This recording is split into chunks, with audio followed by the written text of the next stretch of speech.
You have probably heard that gold and silver can diversify your retirement portfolio. But how much is enough? 5%? 15%? And what's the right mix between metals and everything else? Stocks, cash, real estate. It's easy to feel like you're just guessing. So let me walk you through how some people approach this even without being financial pros. Okay, here's what this might look like in practice. Some investors go with a conservative approach, say 5% in precious metals, the rest in stocks and bonds. It's a light hedge, just enough to help cushion against inflation or dollar devaluation.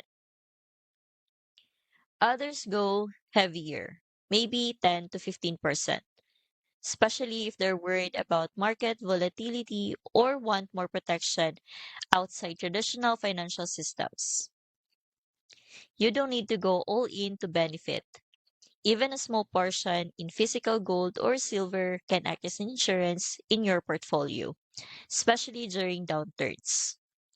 The key is to find a balance that fits your goals, your risk tolerance, and how close you are to retirement. If you want help figuring out your mix, I've linked a free ultimate guide below this video.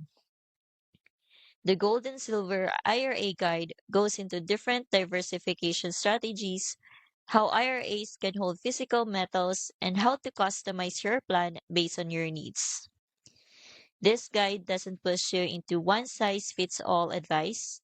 It actually explains the different reasons people add metals to their retirement and what to think about before making a move. And that one guide is just part of the ultimate guide from Augusta Precious Metals.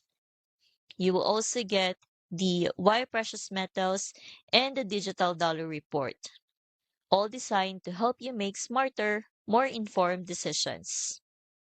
If you are the kind of person who likes to do the research before making a decision, these will save you hours of Googling.